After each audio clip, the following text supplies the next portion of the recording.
Now, once again, Raymond Arroyo. Welcome back to The World Over Live. As the immigration crisis deepens on the border, President Obama is asking Congress for $3.7 billion in emergency aid. He says that money will help care for the thousands of unaccompanied children and families flooding the southern border and accelerate deportations. Elsewhere, communities are objecting to the government relocating migrants to their towns and cities. But how to balance the concern for the poor with a nation's right to sovereignty? Here to shed some light on all of it is the director of the U.S. Bishop's Migration Policy and Public Affairs Office, Kevin Appleby. And next to him, the congressman from Wisconsin's 7th District, Sean Duffy. Thank you both for being here. I want to start with what we're seeing and the way this is playing out. What is fueling what is double the number of unaccompanied minors and people coming across this border than we've seen at any other point in the last few years? Kevin, I'll start with you. I think it's a mixture of factors. There's the ongoing push factors of poverty, and some children are coming to rejoin families. But the straw that stirs the drink is violence. The violence in these countries has grown because the organized crime networks have grown in Honduras and in El Salvador, and children are being targeted by these gangs to be recruited at risk of their lives, or to be recruited as, if it's a young girl, as their girlfriends. And parents are faced with a terrible choice of either keeping their kids there and they have a chance of being killed, or sending them to the U.S. to a family member for safety. And that's really what we're seeing.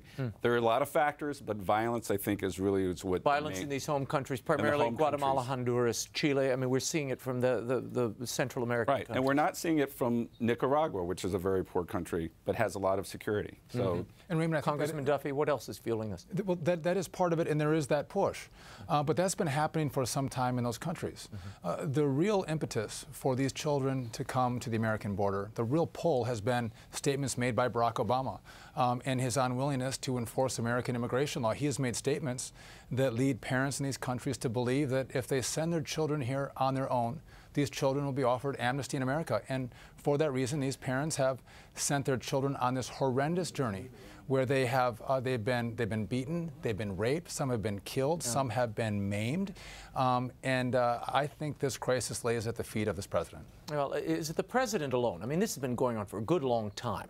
I want to play a bite for you. This is the Speaker, John Boehner, commenting on what he believes could be driving this. Roll the bite. Along our southern border, we've got a true humanitarian crisis underway, with children caught in the middle. Unfortunately, it's a crisis of the president's own making. His actions gave false hope to children and their families. If they enter the country illegally, they would be allowed to stay. Our priorities are clear. Take care of these children, return them safely home to their home countries, to their own families, and secure the border. Kevin Appleby, you hear that and you think what? I think it's more complicated than that. I'm a little disappointed that the Speaker has politicized this issue, frankly, because it is about children fleeing terror. I mean, this president has deported more immigrants than any other president on record. Well, he's turned back more. I mean, they count the turnbacks as deportations, but... True, but at the same time, he's enforced the law in that regard. So the other thing which is troubling to me is that the Speaker will say, let's send the National Guard down. Well, I think that's a knee-jerk reaction. These children are coming and they're jumping into the arms of the Border Patrol. They're not evading the Border Patrol. They're not getting into the interior. They're coming and they're being intercepted. So throwing more Border Patrol agents on the border is not really the answer. You should have more child welfare specialists, frankly, down at the border. But Kevin, doesn't that seem to lend credence to Congressman Duffy's argument earlier that they're handing themselves over the Border Patrol because they believe, and the message has been conveyed somehow, that if you just make it over the border, citizenship couldn't be yours, particularly as a young person. I mean, when I saw this number, the number of 53,000 unaccompanied children, what it takes to send a child alone, and we're talking little children across a border. Surely these families have the idea that if their child can make it over, this land of prosperity can be theirs. Congressman? Yeah, listen, as we sit at a table full of Catholics, we believe in families. We believe in family unification. And it's the policy that Kevin is, I don't know if you're advocating for, but we're turning a blind eye to the president's policies that encourage kids to leave their families and travel to America. And I got to tell you, I was a former prosecutor, and I prosecuted child sexual assault cases. And they are the most horrific cases that a prosecutor will ever deal with. And to think that we would have policies as Catholics that encourage these kids to be subject to this kind of abuse on this journey, I think we have to stand strong and say, let's deal with these kids on the border. This is horrible what they're dealing with as they get to the American border. I mean, the lice and the scabies and the disease, we have to care for them. But as Catholics, let's reunite them with their families. That's where they should be. And let's do that in a humane but speedy way. Is there a difficulty from the bishop's position, from your position, of reuniting these families and perhaps in the home country, not reuniting them here in this country that they obviously are seeking citizenship in? Oh, certainly. I mean, we've never said that every child should stay here. We say that the best interest of the child should be served. But you can't just throw them back to a burning house. You have to look at the root causes and work with these governments to make sure these children are safe. Catholic Relief Services is an agency of the Catholic bishops. They do great work with youth in El Salvador, and they have a program that invests in these youth, give them employment, give them training, mentor them, and they don't migrate. So we can't just return them without returning to safety. Sometimes we reintegrate these kids and we just leave them at the airport, and the smugglers are waiting for them to take them back. Well, but Raymond, I think that's the exact point. We're sending them with smugglers, with drug dealers, with coyotes, and if you offer them an opportunity to stay long term, if you offer them amnesty, what you've done is you've enforced the president's message that the next batch of parents will send their children on another journey to be raped, to be abused, to be murdered, to be maimed, and I think we need to prevent those the next wave of children coming to the American border. And if we don't, I think we're complicit in the very abuse that these children Kevin, I'm going to give you a second to respond. I want to play the president and his message, why he's asking for the $3.7 billion in additional aid. President Obama. Are folks more interested in politics, or are they more interested in solving the problem? If they're interested in solving the problem, then this can be solved. We can have more Border Patrol agents on the border, as the governor's requested. We can shorten the timetables for processing these children or adults with children, as the governor thinks is important. We can make sure that some of the public health issues that were raised in the meeting that I just had are addressed, so that we've got enough folks vaccinating and checking on the health status of these children to make sure that not only are they safe, but also our communities are safe. The things that the governor thinks are important to do would be a lot easier to do if we had this supplemental. It gives us the resources to do them. Do you believe that additional resources would clear this problem up, cure it?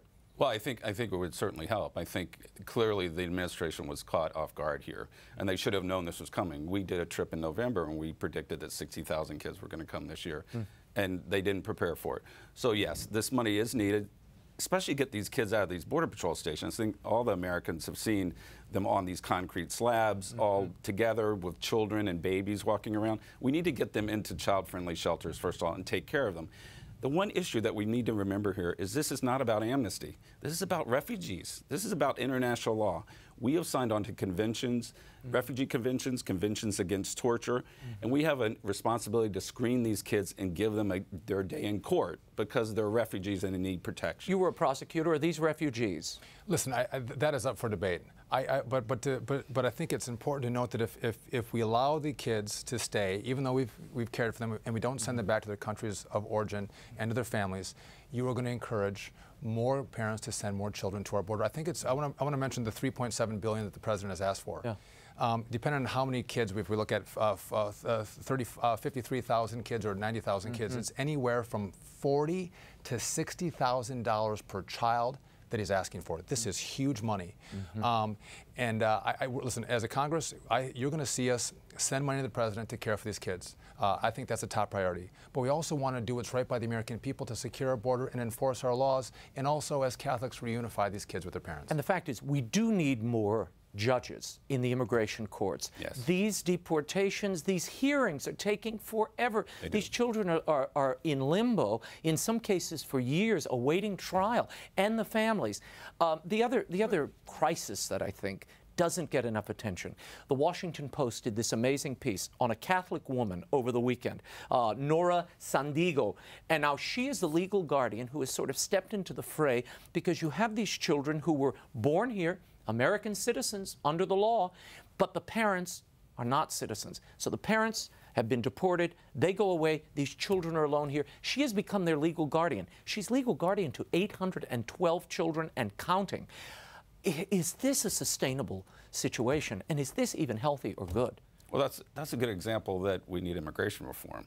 You know, the president has deported families and separated families, and unfortunately the House has not stepped up to the plate. And if we were to give some sort of legalization, let people earn their status, then she could be in a position where she would be, be legalized, and she wouldn't be separated from these families. So that has to be part of the discussion. Let's look at the whole system as well. That can help solve this problem. Should the birthright, just before I get to your Congressman, should the birthright citizenship be reconsidered in light of this crisis? I mean, one woman representing all these children, 812 children. If anything happens to them sexually, if they get involved in crime, it's on this woman's head. And she's representative of children, legal guardian to children in 14 states. Is this something we should be encouraging? Well, I don't know if birthright citizenship is the reason that this is happening. I mean, the evidence over long term shows that that's not really a pull factor for women. I mean, it happens, certainly, but it's not an overwhelming factor. There's been stories of hotels set up so women can basically give birth. And if you do that, you punish the kids. You know, you give them no future. They become stateless, frankly. But isn't that part of the draw? Isn't it the dreamer, the constant mantra, we have to give these people their dreams, they're just as American as we are?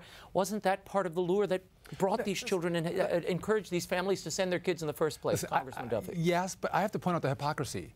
In one argument, Kevin says, listen, it's all about family unification in regard to immigration reform. And family unification. But when I bring up family unification for these children who've come up because of the president's false statements about amnesty, then it's family unification doesn't really matter so much. If we believe in family unification, let's stand together as Catholics and support families, whether they're in Guatemala or they've come to America. And listen, how do you start to resolve this problem? We need congressional action. We do need some money. But the president caused this problem by making bold statements about how he was going to have executive action in regard to immigration reform. He could have those same kind of bold statements by saying, listen, I'm going to send a message that is loud and clear to these countries that are sending up their children, to these moms and dads. Listen, if you send your kids, they will not get amnesty. They will be sent home. We'll care for them, but we want to have you unified with them. And he won't make that statement. But he has part of the money that he's asking for would go to create those ads and flyers to be distributed throughout Latin and Central America. That's part of what he's asking the money for. Do you want to, the ads they want to put out is to tell parents that it is a very dangerous journey. Let me tell you what, Raymond. Any parent, not to disabuse them any of the parent draw, you're saying. who has children, I have 7. If I'm going to send my 4-year-old on a journey with a coyote or a drug smuggler, I know it's dangerous. What I want the president to say is, if you risk your child's life, you're not going to get amnesty. We're going to send them back to you because we believe that you two should be together. If that message is sent, I think that would go a long way to stemming the next flow of these children coming across our border. Kevin, would you agree or disagree? Well, I mean, first of all, let me respond to the family reunification issue, because the church believes family reunification can happen on both sides of the border. And as I mentioned, if you're going to send them back to their families, you also have to realize that they're going to have a gun to their head when they arrive. So family reunification can happen here as well as you can also look. I'm from New Orleans, and I've been to Detroit recently. You can have a gun to your head here too, you know, and particularly for these poor these gangs migrants. take names. They take names of these kids, and if they get back, they're going to be targeted. It's these gangs who are shuttling these kids up here. It's a money-making proposition for gangs themselves. So to think that the kids are going to be penalized when they go home, this is a money-making operation for the gangs themselves. What is the answer? If you could recommend to the president, if you sat with him today and congressional leaders, you would tell them exactly what? What are the bishops recommending at this point? We still need to give due process to these children. We should speed it up, like you said. The immigration judges should come. We can't wait for several years, but they need to be able to articulate their fear. The other thing is we can consider, and maybe the congressman will agree, we could screen these kids in country. It's called in-country processing. We've done it. We did it in Vietnam. We did it in Iraq, where we go down there in their countries and we hear their cases there, and then we can resettle them in the region. Not always in the United States, but they could go to Mexico. They go to other countries so that they're safe. So then we meet our international responsibilities, and they're not taking this dangerous journey. So you wouldn't send them, so they don't necessarily have to be held in these detention centers or sent to the interior U.S.? They can You'd rather have them go back and be screened in the home country? No, I think the ones that have credible fear should remain. If they meet the international and the domestic law, they should remain. Right. But for future flows, maybe we should think about screening them down in their countries. But they don't meet they don't meet our laws for legal immigration. And I think we have to look at the countries from which they come. They're lawless countries. They don't have rule of law. What do you mean they don't meet our law? Listen, they're coming across our border unlawfully. They're not coming through the legal process for immigration. But I would just say the dysfunction, the lack of free enterprise, the lack of upward mobility, the lack of economic growth comes from a lack of rule of law in the countries from which there's a breakdown of, you're saying there's a breakdown of rule of law in the home country, and we're encouraging that? You come to America, and it's the very policies that Kevin advocates for, is to say, let's not enforce our American rule of law. And we can be compassionate and caring for the kids, but also follow American law and treat them fairly and reunify them with their parents in the country of origin. But everything that's being done now is consistent with U.S. law. And these children, if they're fleeing for their lives, then under international and domestic law, they're protected. So they're really not breaking the law when they enter this country if they have a valid claim. Are we saying every child and family and individual who's crossing the border is a refugee? No, Okay. we're not saying that because it's a mixed flow. Yeah. But the United Nations has said, and they've done a good study, that at least 60% of them do have claims. Okay. So we have a responsibility to at least screen and find out who does and who doesn't. Before we run out of time, let's open up St. Peter's Square and see if we want to send planes and buses of our refugees. The Swiss Guard would grab you and those 7 Duffy children. They would throw us all out. I'll call Pope Francis. That's right. We'll see if we can get it. If you go during the World Cup, they'll let you. Right. Here is an email from Ruben, and Ruben writes, I live in a border community in Texas and consider myself a faithful Catholic. Can people of goodwill disagree with the bishops on particular policy recommendations on this issue of immigration? I live here, and it has stressed my community in ways you cannot imagine. Also, a priest tells me the Bishops' Conference receives tens of millions of dollars a year to settle migrants and give services to these undocumented people. Is this true? Thanks for answering my question, Ruben. You would say what? Well, I mean, certainly Catholics can disagree with the bishops on an issue like this. We would encourage them, however, to listen to our views and take them into consideration. We've gotten calls from all around the country. How can I help? How can I sponsor a child? So the whole story isn't always told here. There's a lot of support out there for these children. There's a lot of compassion for these children. And there should be. And I mean, I've always said, I mean, quite apart from what we should do politically or otherwise, it is the church's place and each of our places to care for human beings, however they got here, wherever they're here. I mean, that is our responsibility. Whether the government should be compelled or create a situation that compels government interference, that's another issue, because there may be an attractiveness being set up, a materialistic attractiveness that I frankly am concerned about. That we put the materialistic future of these people and the promise of wealth and future happiness in a material sense ahead of familial bonds, duties to country and people. That's another part of this that I don't know if we've deeply explored. These children are trying to survive. I get it, Congressman. But I would say it's riskier to make that journey up to the American border than it is to stay with their parents. One point I want to make, when we talk about immigration reform, there was many of us in the House that wanted to get that done. There's a great debate of how we do it.